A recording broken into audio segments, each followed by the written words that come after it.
Ah, Smart Water, now in a sleek can. This feels cool, literally. Perfect for social gatherings and on the go. Should I start wearing turtlenecks? One sip at a time, friend. Smart Water cans, for those with a taste for taste. Get yours today. It's the 77 WABC News Hour. Sponsored by Secure Cash, LLC. Talking the news with Noah Layden. All the news you need to know with Joe Nolan, traffic. Justin Ellick, sports. And now, Talking the News with Noah on 77 WABC. Yes, that's me, 5 o'clock. Good morning. It is Friday, May 23rd. Your forecast from the 77 WABC Weather Center. Clouds this morning, showers this afternoon, high 65. And then you say the weekend, well, it's a mixed bag. Saturday, cloudy, high 65. Sunday, sun and clouds, high 70 if you are walking out the door with us right now. 46 and cloudy in Dobbs Ferry up in Westchester County, 48 and cloudy in Bridgewater over in New Jersey, and it's 47 and cloudy right outside our Midtown studios. The top 5 at 5. Yep, the big rush out of town is on. A wild attack ends with an NYPD cop without part of his finger. Lots of action in the normally sleepy Hollow. What kind of creep attacks an 89-year-old woman? The Beehive shows up big time in the rain to see Beyonce.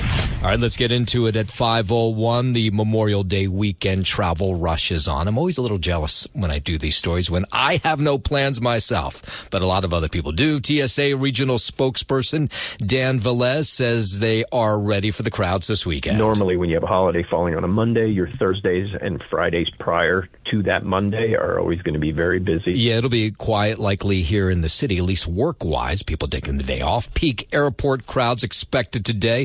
FAA expecting record-breaking travel. Over 3.5 million people expected to get to their destination by plane. That's a 2% increase from last year. Meanwhile, AAA forecasting 45 million Americans will hit the road between today and Monday for the holiday weekend. That would break the previous record that was set all the way back in 2005.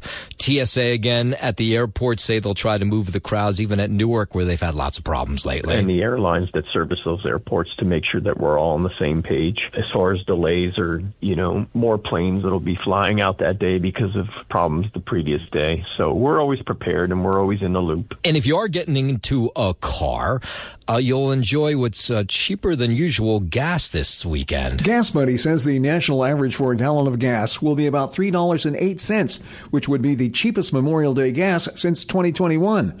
The gas price website says adjusted for inflation, it could be the lowest Memorial Day gas price since 2003. AAA says over 39 million people will travel by car over the holiday weekend, up 3% from last year.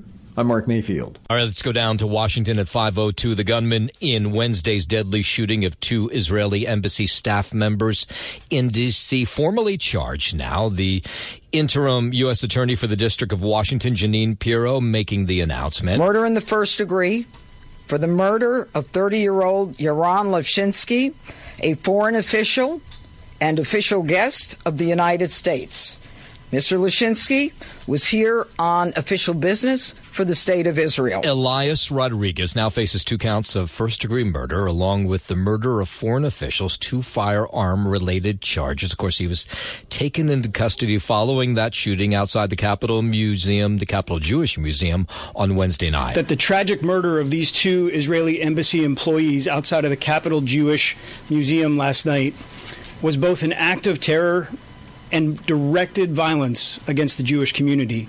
Those are attorneys from the district attorney's office in D.C. That the tragic murder of these 2 FBI Washington field office, JTTF, has been in lockstep with MPD.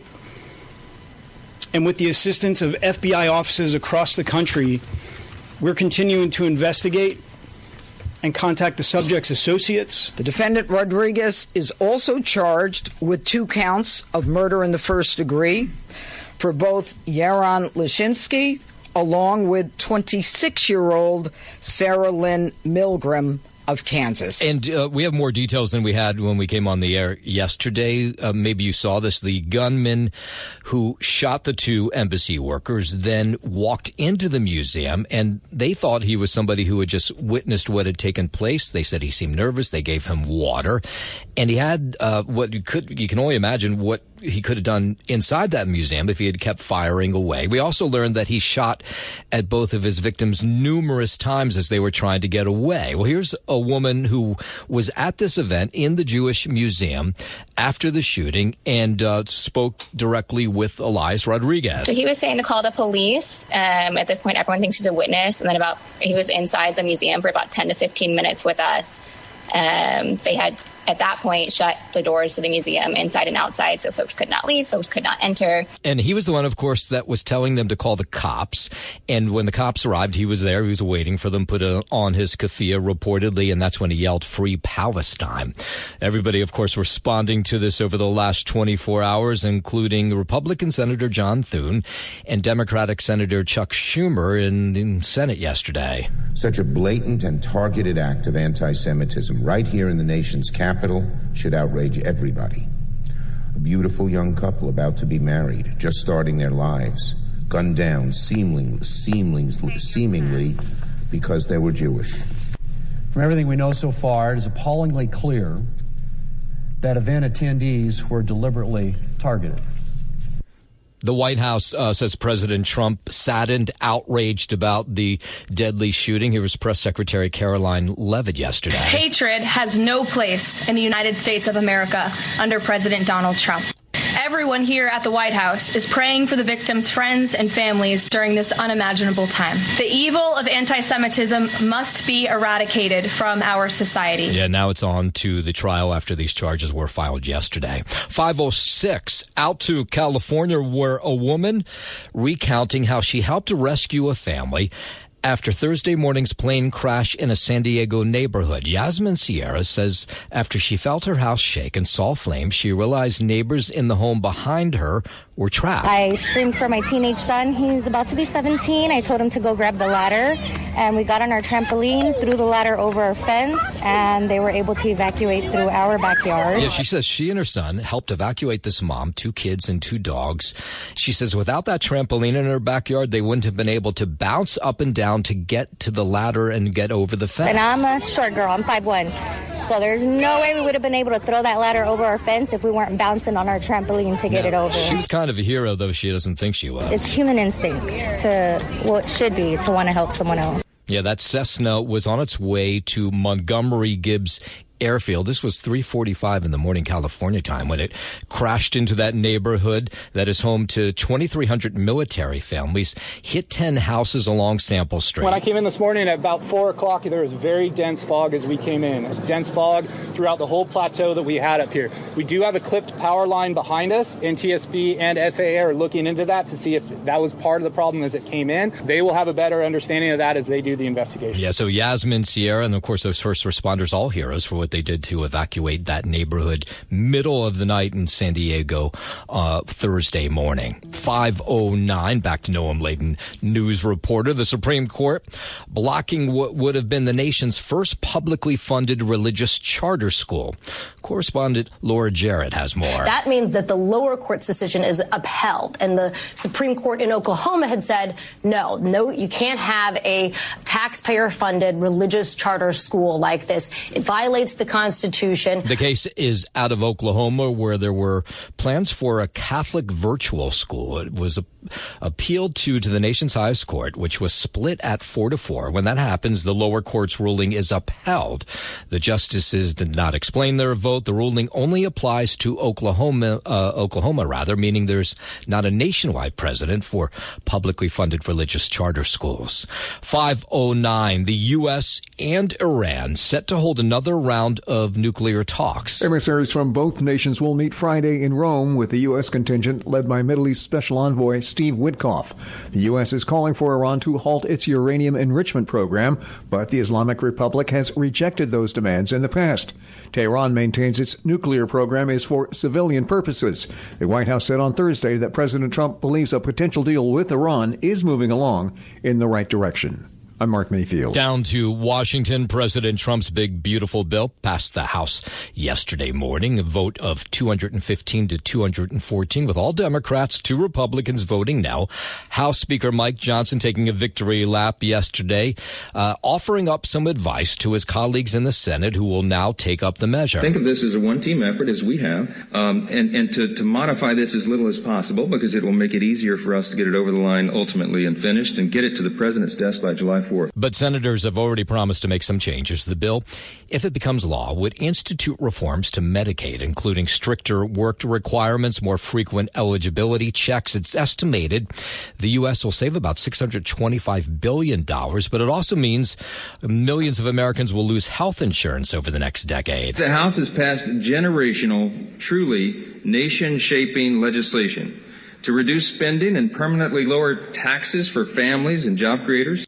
We look forward to the Senate's timely consideration of this once-in-a-generation legislation. We stand ready to continue our work together to deliver on the one big, beautiful bill, as President Trump named it himself. We're going to send that to his desk. We're going to get it there by Independence Day on July 4th, and we are going to celebrate a new golden age in America. Now, that vote was awfully close, right? 215 to 214. It could have been 216 to 214.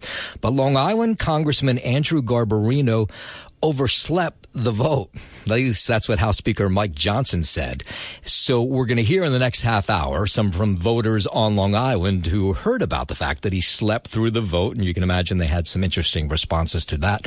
We'll get that in the next half hour. 512. President Trump says lowering the cost of drugs may end up being the most significant thing his administration will do. And now they're going down maybe by 85, 80. I'm telling you, 89% in 2 instances, 89% cut. Nobody's ever seen anything like it. The president was speaking at a Make America Healthy Again event. Trump says the way he's challenging high drug prices will resonate for generations. I think everybody is rooting him on to make this happen. We pay more for drugs than anywhere else in the country, world rather. He added the U.S. has been subsidizing the low cost of drugs in other nations. And he says that's going to stop now. We were subsidizing the whole world. And I said, we're not going to do that anymore. We've been a laughing stock for so many years. The last 4 years, we've been a laughing stock. I said it. We're a laughing stock, and now we're the most respected. Now, it won't be easy to make this happen, I should point out. But last week, Trump signed an executive order aimed at slashing prescription drug prices. 513 at that same event, the health event, Make America Healthy Again. The Health Secretary Robert F. Kennedy Jr.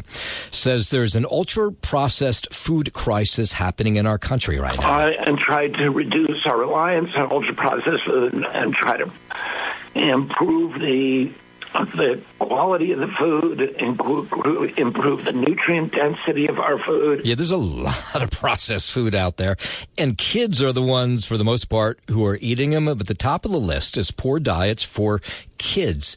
He estimates 70% of U.S. kids' calories come from ultra-processed foods. Little children, as they grow up, require micronutrients in their food. Their brain growth. Basically, kids are eating garbage. I mean, most kids anyway. I think everybody wants to prioritize the ultra-processed food crisis. And Kennedy says the U.S. must act decisively now to reverse the childhood chronic disease crisis that could come out of this. U.S. Agriculture Secretary Brooke Rollins talks about reforms in food stamps that could help. We are on track to sign multiples of SNAP waivers to get junk food and sugary drinks out of our food stamp system. And I am so proud. Yeah, do you remember they made a lot of fun of Mayor Bloomberg here in New York City when he tried to do the same thing? 514, the Senate is reversing a Biden-era policy that allowed California to phase out gas-powered cars. Republican Senator Troy Strickland says that California is not prepared to have 15 million electric cars on the road come 2035. We face major obstacles. If everyone plugged in and charged their EVs at home, we would experience rolling blackouts because we have inadequate energy capacity throughout the state. So this reversal frees automakers from pursuing an electric-only future in California and 11 other states. Governor Newsom calls the Senate's move shameful. He says it allows polluters to pollute more, and he calls it a win for China. And not box them into single choice and forcing them to purchase expensive electrical vehicles they just can't afford. Most of these vehicles cost anywhere between $40,000 to $60,000. What this act did was allows polluters to pollute and pollute more, impacting you, impacting all of us. This was also a big day for China. China is celebrating. All right, in a moment, we'll go down to Tennessee, where they carried out their first execution in 5 years yesterday. We'll get to that. But first, 5:15, let's head over to the 77 WABC Sports Desk. Happy Friday. Good morning, Justin Ellick. Happy Friday. Good morning to you, Noam Layden. We made it. It feels good. And we're looking ahead to tonight, 8 p.m. We get to celebrate this Friday with a big matchup between our New York Knicks and the Indiana Pacers tonight at the Garden, Game 2 of the Eastern Conference Finals. The Knicks, they got to break even here, get back to a one-game apiece, down 1-0 to the Pacers. They're 5.5-point favorites here tonight for Game 2. Last night on the hardwood, the Thunder laying it on the Timberwolves once again, 118 to 103. They jump out to a commanding 2-0 a series lead in the Western Conference Finals. Bud to the diamond now in the Bronx. Carlos Rodon pitched 6 innings of 2-hit ball for his 5th straight win. And the surging Yankees beat the Rangers 1-0 to complete a 3-game sweep of Texas. New York rookie Yorbit Vivas hit his first Major League homer off Texas starter Nathan Eovaldi in the 5th. The Yankees earned their 4th straight victory and won for the 11th time in 14 games. New York became the 2nd American League team to reach 30 wins this season, joining the Detroit Tigers. For Rodon, it was the 4th time in 11 starts this season the left-hander permitted 2 hits or fewer. He struck out 8 to boot. Mark Leiter Jr. stranded 2 runners in the 7th, and Devin Williams pitched a perfect 8th. To continue his turnaround, Luke Weaver worked a 1-2-3 ninth for his 7th save. Up next for the Yanks, they hit the road for a 9-game road trip starting against the Rockies tonight. Clark Schmidt will get the start for an 8:40 p.m. first pitch from Colorado. The Mets, following an off day yesterday, will welcome in the LA Dodgers tonight for the opener of a 3-game weekend set. Griffin Canning will start for the Mets in what will be a 7:10 p.m. first pitch from Queens. And on the ice last night, the final from Carolina, the Panthers laying the hammer down on the Hurricanes 5-0.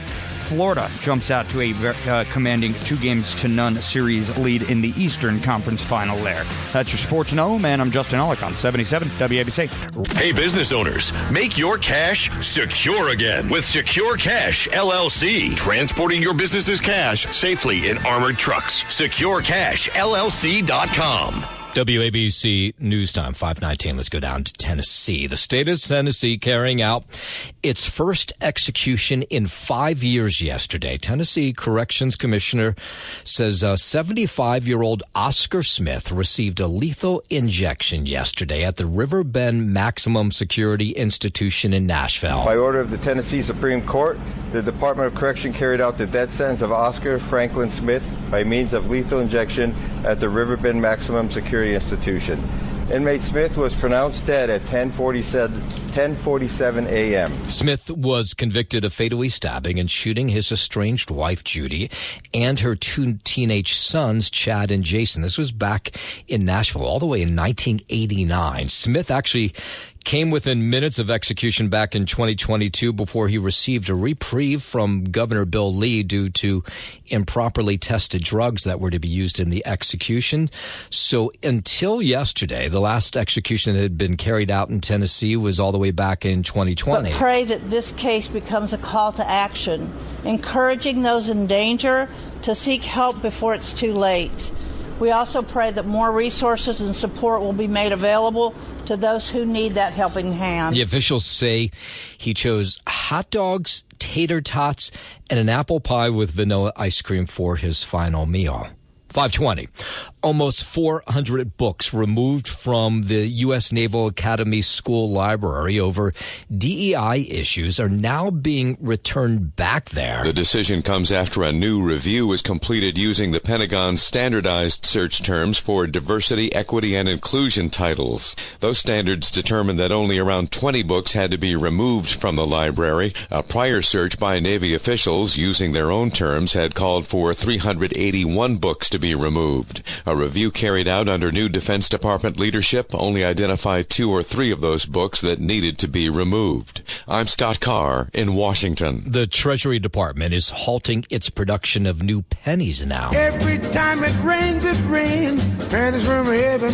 Shooby-dooby. The Treasury Department saying it's made its final order of blank pennies this month as it moves to end production of the 1-cent coin. According to the 2024 annual report from the Mint, the cost of making the penny has increased 20%, and the Treasury Department says halting new penny production could lead to immediate annual savings of $56 million in reduced material costs. There are more than 114 billion pennies currently in circulation, but demand for that coin has drastically decreased in this day and age of electronic payment.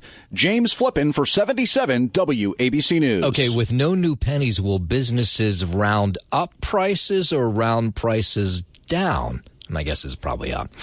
It's expected to be another above-average Atlantic hurricane season. We're calling for 13 to 19 named storms. That's when we get to 39 miles an hour when we name the storms. Of these, 6 to 10 are forecast to become hurricanes, and 3 to 5 is the number of major hurricanes. That's Cat 3 and above. National Weather Service Director Ken Graham there blames the warm ocean waters, lack of wind shear, and a neutral period between El Nino and La Nina. And he says despite proposed NOAA budget cuts, they're ready for the season and will unveil model upgrades soon. Everything's in place for an above-average season. Yeah, so he says warm sea surface temperatures are the top contributor to their predictions this year. Wind shear tears the storms apart. We don't expect a lot of wind shear, and the African monsoons is a conducive spot to be able to launch out the waves, launch out the storms. Yeah, so their models are improving and intensity forecasts are going to be better than ever this summer. Well, I'll explain what that means. The potential tropical cyclone product from the Hurricane Center is an amazing product. It basically allows us to issue a cone watches and warnings before the storm even develops. And we're going to expand it from 48 hours up to 72 hours this year. All right, that's good. 523. New York City going to be holding a ticker tape parade for post 9/11 veterans. The parade in the Canyon of Heroes in Lower Manhattan will take place on July 6th of next year. In making the announcement, Mayor Eric Adams says it will pay tribute to the service and sacrifice of the post 9/11 combat veterans. They did more than serve. They lifted us up. When we saw them, we regained our pride and our commitment and dedication. The parade will be called the Homecoming of Heroes to formally recognize the nearly 3 million Americans who served in the global war on terror in Afghanistan and Iraq following the 9/11 terror attacks. Adams says the parade will include members of numerous city and state agencies that had an impact on and after 9/11. I'm Liz Radabali for 77 WABC News. WABC News Time 524. The final 2 elephants that lived at the Los Angeles Zoo are officially at the Tulsa Zoo in Oklahoma. We told you about this story for a while. This is controversial. Some people are worried about how these elephants will be treated at this new zoo. This LA Zoo visitor is hoping for the best for them. I just hope that they have the resources to take care of them, and if it is bigger, that it's bigger and better. Yes, so yesterday, zoo officials confirmed 40-year-old Billy and 59-year-old Tina have safely arrived at the Tulsa Zoo. It comes after people noticed that the elephants were no longer in their enclosure at the LA Zoo earlier this week. It appears they were moved in secret in the middle of the night because they've had protesters worried about how these elephants will be treated in Tulsa. And we are going to continue to pursue all viable legal options to secure their freedom. Yes, so they don't like the fact that they're going to the Tulsa Zoo, where apparently they have more room to roam. I guess they want them freed back in the jungle, but they've lived in the zoo for a while, so I think that wouldn't work out well, but maybe I'm wrong. Elephants suffer greatly in captivity, and in a sanctuary they're able to live, while it's still a captive environment, as freely as possible. And they deserve to live with peace and dignity in a sanctuary, and that's what we're going to continue fighting for. Okay. The Asian elephants were relocated despite protests and a lawsuit from animal welfare activists who want them to be moved to a sanctuary instead of another zoo. But what we're being told is the Tulsa Zoo has more room for them to roam. 525. FAA is giving SpaceX the green light for its next Starship launch. The agency announced yesterday that it's completed the mishap investigation into the 8th launch of the prototype. The FAA says SpaceX has satisfactorily addressed what led to the explosion of the test vehicle shortly after the launch in March. The next launch is now expected soon, with the window opening on Tuesday. I'm Tammy Trujillo. The NFL telling us they're not planning any major changes for the upcoming season. There was some word they were going to get rid of the tush push, but apparently that's not going to happen. Here's correspondent Sam Brock. One of the most polarizing plays in recent NFL history. Touchdown! We'll live to see another season. The Eagles posting simply, push on, after the NFL owners failed to ban the so-called tush push, with 22 voting to vanquish it, too shy of what was needed. Now, I don't understand why they were trying to get rid of it. Why don't you just come up with a defense that works to stop it, or just do the tush push yourself? The vote came at the owners' spring meeting in Minnesota. Meanwhile, the Lions withdrew their plan for a new playoff format. The change would have only guaranteed a home playoff game for the division winners, with the rest of the field seeded by record. The NFL owners then failed to ban that tush push. That was one of the votes they took. In the NFL last season, the play, also referred to as the brotherly shove, was only run 0.28% of the time per ESPN, with the Eagles and Bills doing the lion's share and getting a first down or touchdown nearly 90% of the time. Now, that tush push was so important to the Eagles, they wanted to be able to keep that play. They used it the most effectively and used it more often than any other team in the NFL last season, that they brought in, remember Jason Kelsey? He's now retired, but they brought in Jason Kelsey to lob. Is it Jason that's the one that's lobbied? Is that retired, right? There's the two brothers. There's Jason and the one that's dating Taylor Swift. I always get them confused. But I think Jason was the Eagle, and now he's retired, and they brought him Jason's retired. Okay, good. I got it right. So they brought him in to lobby these owners to keep the tush push. This was a part of a very calculated plan by the Eagles to try to make one more pitch to the rest of the owners of this is why this play is not dangerous. Yeah, okay. And they listened to him and they agreed that that was a good idea. Felice Enrique then proceeded to bite that officer, Sebastian Hader, on the knee, the hand, the tip of his finger, which was bitten off. Doctors now telling us they're unable to reattach that finger.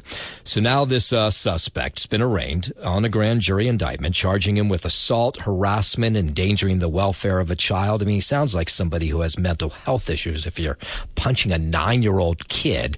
Neighbors hope they take him off the streets for good. For a grown man to strike a little girl like that's a little outrageous. That's a little outrageous. Yes. And to bite off a cop finger. That's more than outrageous. So Enrique was ordered to return to court on July 10th. He faces up to 25 years in prison. Who hit ball for his 5th straight win, and the surging Yankees beat the Rangers 1-0 to complete a 3-game sweep of Texas. New York rookie Yorbit Vivas hit his first Major League homer off Texas starter Nathan Eovaldi in the 5th. The Yankees earned their 4th straight victory and won for the 11th time in 14 games. New York became the second American League team to reach 30 wins this season, joining the Detroit Tigers. For Rodon, it was the 4th time in 11 starts this season. The left-hander permitted 2 hits or fewer. He struck out 8 to boot. Mark Leiter Jr. stranded 2 runners in the 7th, and Devin Williams pitched a perfect 8th to continue his turnaround. Luke Weaver worked a 1-2-3 ninth for his 7th save. Up next for the Yanks, they hit the road for a 9-game trip. Starting against the Rockies tonight, Clark Schmidt will get the start for an 8:40 p.m. first pitch from Colorado. The Mets, following an off day yesterday, I should say, will welcome in the L.A. Dodgers tonight for the opener of a 3-game weekend set. That should be a good series. Griffin Canning will start for the Mets in what will be a 7:10 p.m. first pitch from Queens. And last night on the ice, the Panthers run roughshod on the Hurricanes again, winning 5-0 in Game 2. Florida now leads the Eastern Conference Final 2-0. Have you placed your bets for the Knicks game? I know you're a big online for tonight guy. Yeah. No, I usually sit there during pregame and do it. Oh, okay. Yeah. How much will you spend tonight? On this game? Yeah. Well, based on what I lost on the last game, Noam Laden, not a lot. How much did you lose on the last game? Well, I mean, compared to other gamblers in this establishment, if you will. Yeah, I know you're talking about, yeah. I don't have that much money to my name, so I'm not throwing around, thousands and thousands of dollars. Are you throwing hundreds of dollars around? Tonight I may. Really? Yeah. So who would you bet? I mean, I know you do it during the pregame, but you must have a thought of who you're going to put the money on tonight. Well, maybe buy a couple points for the Knicks. Okay. Maybe take them, -7.5 or something like that. All right. Maybe, and run away with the with some money. I don't know. I got to really, honestly, I'm not going to be making a whole lot of money. I honestly just have to try and make the money back that I lost in game one. Isn't that what gambling always is? Yes. Trying to make your money back? Essentially, no, unless you're on a hot streak, which, Nobody's ever on a hot streak. They don't come very often for me. No. I think we're doomed. Yeah, I think we are too. So we'll see. I'll keep you posted. All right. That's your sports. Justin Ellick, 77 WABC. Of course, my computer, because I'm doing too many things this morning, traffic, weather, I have all these things up, maps, is now frozen. So you're going to get to stick with me, see this behind-the-scene moment as I try to reboot my computer so then I can give you all this important news. Let's see if this works. Otherwise, I'm going to have to just kick it really hard. Oh, there we go. Okay, good. All right, 5:50. It's always something there, isn't it? NYPD cops searching for a woman and a man, they say, attacked an elderly woman after a fight at a bus stop in the Bronx. This happened on Monday near 211th Street and White Plains Road. They haven't found either of these creeps. The victim, this 89-year-old woman, Maggie Foy, was waiting for an MTA bus when apparently words were exchanged and when an unidentified woman bumped her with a stroller. So the woman she had words with slapped the senior citizen. Now, the senior citizen may have made a mistake here, isn't that she slapped the woman back. And that's when things went wrong. How much pain can you inflict? Can you inflict on an 89-year-old woman? So instead of just saying, I'm sorry, I didn't mean to hit you or whatever, politely, courtesy, she said, oh, nobody ain't hit you, you old. Because my mom is 89, So she slapped my mom. Yeah, so it didn't end there. That's Maggie Foy's daughter, by the way. After the senior slapped the woman back, another man who had watched this all play out got involved. And he punched the 89-year-old, then pushed her. She fell backwards onto the curb. She's got a broken arm. She has some other injuries as well. But she's still rubbing her head where he punched her, She said it still hurts right there where he punched her. Not one time, twice. I mean, how do you punch a senior citizen? I mean, how do you punch anybody? But anyway, the suspect, this male suspect, this creep, he fled onto another bus and got away before police were able to stop him. So they're still searching for him this morning as Miss Foy, the 89-year-old, is still in a hospital. I always told her to be careful out there because I would always tell her, Mom, be careful because nobody respects seniors anymore. No. They don't care how old you are. She said, I'll be okay. I don't bother nobody. Yeah, so they're still searching for both that man and woman involved in the attack on that senior citizen. And there's another search on the NYPD, boosting the reward for information into that Randall's Island beating we told you about yesterday. It took place last Friday. A Queens woman was riding her e-bike home from work when someone shoved her off that bike and beat her senseless. She is in the hospital in a coma. The police are now hoping that somebody saw something will come forward and tell them. Brutally attacked, facial fractures, orbital bone cracked, skull fracture. The base of her skull is cracked. Her nose is broken. One of the worst beatings I've ever seen. That's Chief of Detectives Joseph Kenny. He says video shows Diana's e-bike being tossed into the river. So they've retrieved the bike. 44-year-old mother of two remains on life support at Elmhurst Hospital. Through video canvas, we were able to see that bike being thrown into the river. We used our harbor and scuba units, and we were able to retrieve that bike, and we're processing it for forensics. So now, unfortunately, there's this bedside vigil going on. It's grim. They don't think that Diana is going to survive. Her daughter, though, hoping for a miracle. I need to know what happened to my mom. I need answers. I was crying next to her, and I saw a teardrop fall from her eye. So I know she's there, and I know she wants her story to be told, and I know she wants justice. Yeah, listening to Stephanie gets me. They got to find this creep and then throw him behind bars for a long time. 5:54. A Long Island congressman, one of just two Republican lawmakers to miss out voting in that massive House budget bill that took place early yesterday morning. You know, that big, beautiful bill? Speaker Mike Johnson revealing yesterday why he believes Congressman Andrew Garbarino missed casting the vote yesterday morning. Andrew Garbarino did not make it in time. He fell asleep in the back. No kidding. I know. I'm going to just strangle him. But he's my dear friend. Yeah. Okay. Speaker Johnson not happy with Garbarino. That vote awfully close. They got it through, 215 to 214. The vote took place after an all-night debate, and they took the vote around 7 a.m. A statement from the congressman says, in part, that I was moments away from the House floor to vote yes when the vote was closed. But Mike Johnson was the one who revealed that he was sleeping. And voters out on Long Island, they're not too happy about Wake that. up, boy. Try to stay awake. I mean, honestly, that's pathetic. That seems impossible. Well, I'm happy. I'm happy that it went through. Not a good idea. I think you should stay away. Yeah, it's always good to stay awake for a vote. 5:55 while we're out on Long Island. Parents in Westbury upset after some shocking allegations surfaced against a music teacher at W.T. Clark High and Middle School. Michael Fazio, an educator, was arrested by federal authorities this week, accused of receiving and distributing child sex abuse images. Now, here's a dad whose daughter was in one of his classes. My daughter, took classes for last 3 years with him. So I'm very concerned about that. So apparently he was sharing these images through Dropbox, and it was Dropbox who let the authorities know. Fazio appeared before a federal judge, released on $500,000 bail, but as part of his release, he's under home confinement until his trial.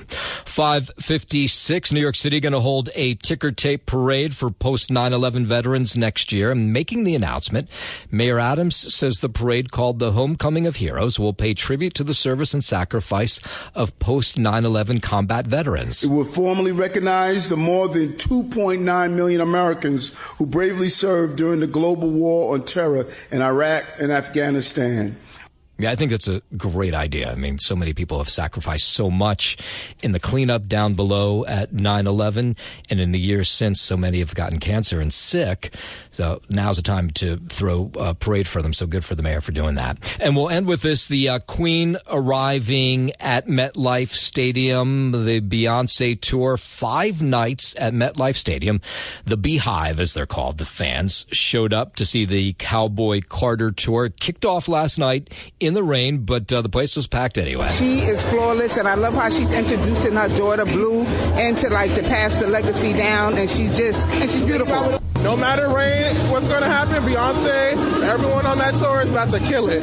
But I have my hat for sure. Yeah, a little Canadian tux, and some down jacket because the weather, Yeah, so the amazing part, she's got 4 more shows. The next one is on Saturday night. Thanks for listening to the News Hour with Noam Laden. You can hear the News Hour with Noam Laden weekday mornings at 5 on 77 WABC. If you like the podcast, share it with your friends and listen anytime at WABCRadio.com and download the WABC Radio app. Hit that subscribe button on all major podcast platforms. Plus, follow WABC on social on Instagram, TikTok, Facebook, and X. See you next time for a new episode, so you never have to wonder, what the heck is going on here?